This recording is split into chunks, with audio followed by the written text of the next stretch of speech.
Hello everybody, it's Wyvern here with another bit of Total War, Warhammer 2 Quick Match gameplay. This time around we are on the Altdorf outskirts playing as the forces of the Lizardmen against the forces of the Skaven.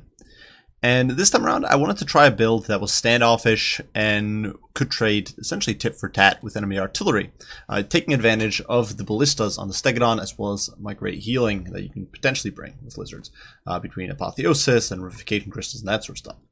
Normally when you go against Skaven I do try to go with a sort of rushy melee build. I do find that it works rather well, but you know, always gotta mix things up. And I figured, you know, the Stegodons, they might be able to trade okay with artillery. Sure, they're going to lose some HP, but if we can just heal it up at least a decent amount, pick that artillery off, and then force my opponent to move in, we will have a big advantage. So going over the build for my Lord, I'm running a Lord Mazdamundi. He isn't even mounted on Slock. He does have quite a few abilities or items going for him, though. He does, of course, have the Ruination of Cities as well as Bound Banishment, both very powerful abilities, potentially, that can really mess up blobs, which Skaven, of course, are famous for. He does have the Shield of the Old Ones to help protect his troops, Apotheosis for the heals, Curse of the Midnight Wind for the debuffs in the front line, and Harmonic Conversions to potentially buff a unit or protect himself or protect a unit, depending on the situation. We also do have the Sunburst Standard Hexoatl, mostly there for the missile resist, hoping to buff up these Stegodons. I didn't have them positioned correctly here, but hoping to buff up the Stegodons, make them a little tankier against enemy missile play, buffing that missile resist up to 27%, so definitely pretty nice, and of course the extra melee defense isn't bad either. For the main line, it is a trio of skink cohorts backing up a trio of Saurus warriors with shields.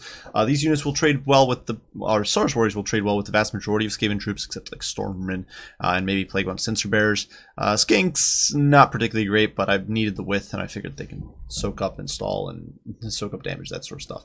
We do have two Skink Chiefs up in the air, providing some Overwatch support, as well as the ability to pick out enemy lords, heroes, or big monsters, as well as two Chameleon Skinks for essentially the same purpose. Finally, there's a Bastillodon with a Revivification Crystal, and the two Stegodons with Ballistas, who are there to provide fire support to the Revivification Crystal, of course, there for the heals, but the Bastillodon's there for fire support, looking to use those big old crossbows in their backs, the Ballistas, to chip away at my opponent's troops. Unfortunately, though, my opponent went with a rush build, so the Skaven here, rather than bring some perfidious artillery play, they've actually gone with a very wide infantry-centric build. For his Lord, my opponent did roll with Tretch Craventail.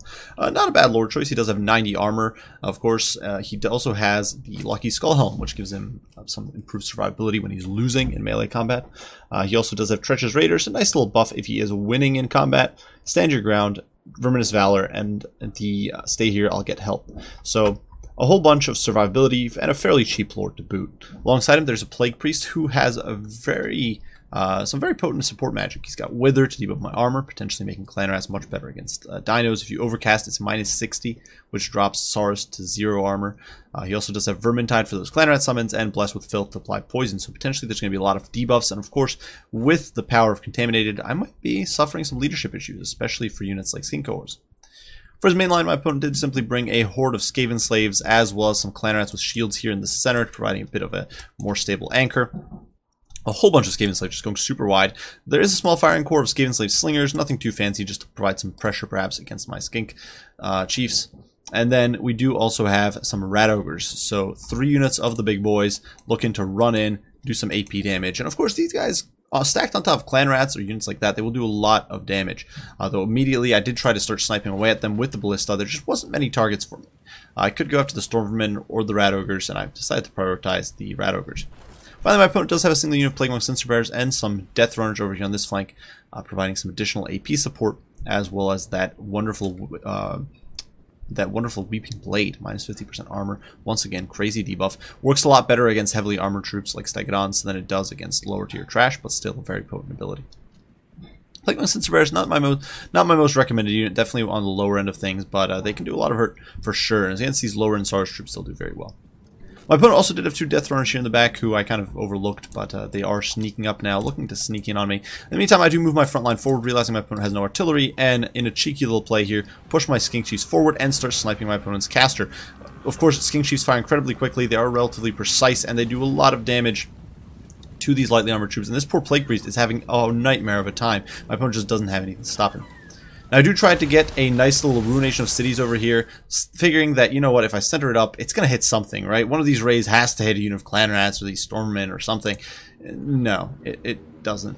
2 rays go that way, 1 completely whiffs. an absolute disaster. That spell is so unreliable. Probably I would have been better off bringing something else. That said, this Plague Priest having a terrible time. But on the flip side, my opponent does crash in with his Rat Ogres and immediately starts smushing my Skink cohort. So this flank is giving way, getting overrun by the Skaven hordes. But unfortunately for him, my opponent is going to lose his Plague Priest here and just going to be forced off. He did get that last minute Clan Rat summon, but that is it. That is going to be all before this Plague Priest is forced off. And these little pebbles are doing very little to the Skink Chief, so I can kind of ignore them. Definitely, Skaven need their black powder weapons. They need their Warlock jails if they're ever going to have a hope against these sorts of troops. In the meantime, we do pop our Bubble Shield and now try to pop a Banishment, looking to get some damage, but it kind of meanders around in the wrong direction and doesn't really get as much damage as we would like. Certainly Mazdamundi does kill a few troops there. It does kind of wander into these Skaven slaves towards the end of its lifespan, but really nothing impressive. Now these Stegodons getting overwhelmed. You can see the Rat Ogres pouring in, Tretch is in there with his anti-large bonus, the Death Runners are in there, going to be providing that Weeping Blade debuff, dropping my armor to 60, which is really bad for normally such a heavily armored unit. And my Stegodons are starting to suffer. You can see the leadership here tanking, and that is one of the huge disadvantages of relying on Stegodons and feral units in general. Their leadership tends to suck, so if they get surrounded, they will suffer badly. You can see the base leadership here, only 65, which is basically state troop level. Now, sure, they have Fear and Terror, which negates those values, or your opponent's Fear and Terror, but still, they're just not that sturdy of a unit leadership-wise. So Stegodon here, especially, almost routing. We do hit him with an Harmonic Conversion as Apotheosis, trying to force him to stay in that fight, keep bogging these troops down, buying us that time that we need. In the meantime, this Stegodon over here doing its very best and getting some support fire from the Chameleon Skink, so those will certainly be friendly firing a bit and debuffing him as well. In the meantime, our Skink cohorts over here have kind of fled, but we are winning this fight over here. The Reification Crystal throwing down, pitching in its might into the fray here, and really stomping on these filthy Plague Monks and Bears. My opponent is trying to pull them away, trying to perhaps fall back and support against these Saurus, but in the meantime, the Terror is going to start kicking in, and these Skaven slaves, these rats, are going to start fleeing. That is, of course, the nice thing about this, is that you've got a lot of cheap Terror. Unfortunately, the Terror is not helping these Stegodons, who are actually breaking, and both of them do rout despite Apotheosis going down on one of them. I was not able to force path them through because of the Rat Ogres blocking them, as well as these trees, and my opponent just has so many rats doing damage. These guys are now going to rout. They don't have the best melee stats, of course, 30 and 32, so not too impressive. And out there fleeing. And the problem is that if my opponent is able to chase these guys off, even though the bounce power looks very good for me right now, things could start going much worse. So we're going to drop a Ruination of Cities over here, looking to mulch this blob. And of course, true to form, it's raise, flounder, and do nothing. And this is something I really hate about the Ruination of Cities. So RNG centric. Completely whiffs, does nothing for me. And essentially, my opponent's blob there doesn't really get punished, though you can see the Terror there does kick in, and we have pulled our Skinks back, who are now pressuring these Rat Ogres.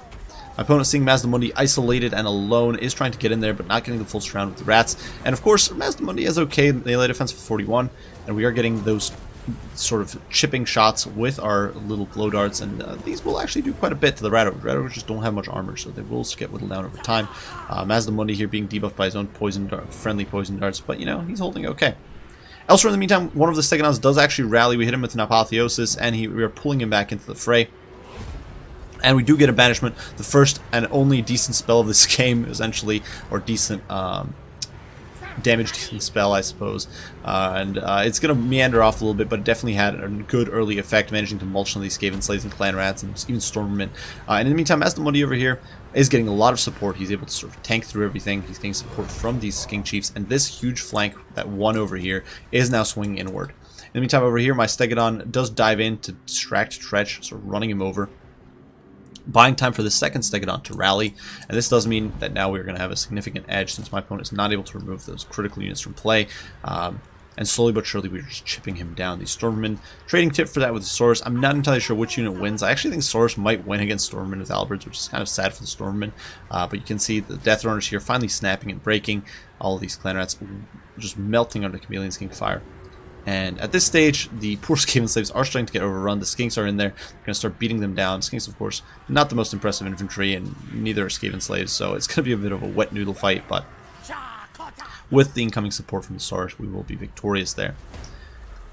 As for the overarching view, well, poor Tretch is now becoming the subject of those vile Skinks. You can see he's not losing very much HP. It's like 50 or so damage a hit.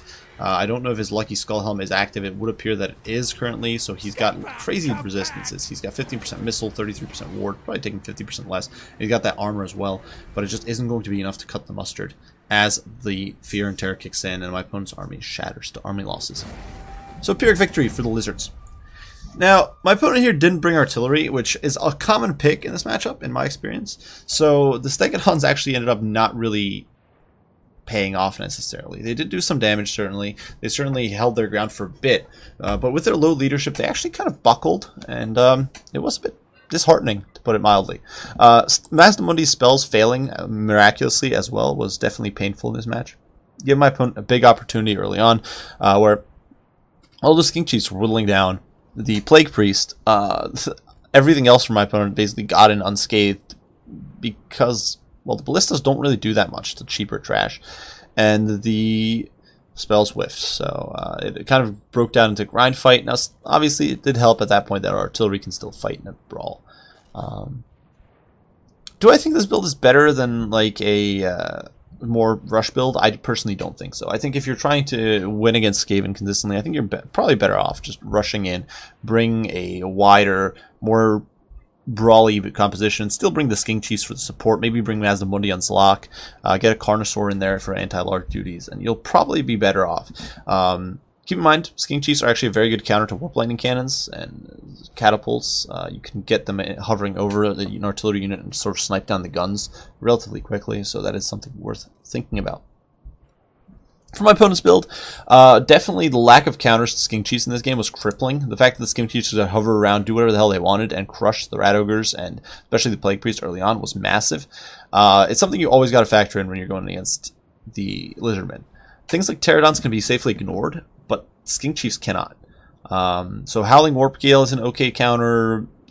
Higher end skirmish units like Night Runners or Gutter Runners are an okay choice. I personally like to go more defensive, and I think Warp Lightning Cannons give you a solid shot.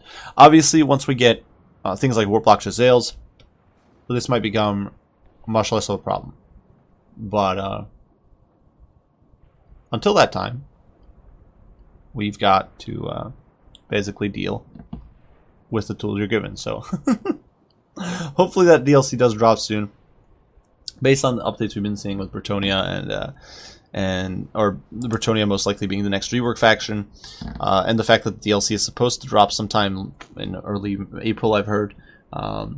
Based on that information, definitely, hopefully we get our Jezzails soon, and that could swing the tide here. They could make life much more miserable for the Lizards. So of course Lizards will also get their own units, so we'll see.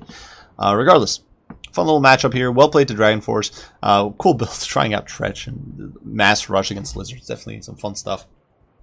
If you guys enjoyed, be sure to leave a like, subscribe, and share. If you have any comments, any criticism, any questions, do not hesitate to post them, and I will do my best to respond as soon as I can. I do thank you all for watching, and I will see you all in the next one. Bye for now.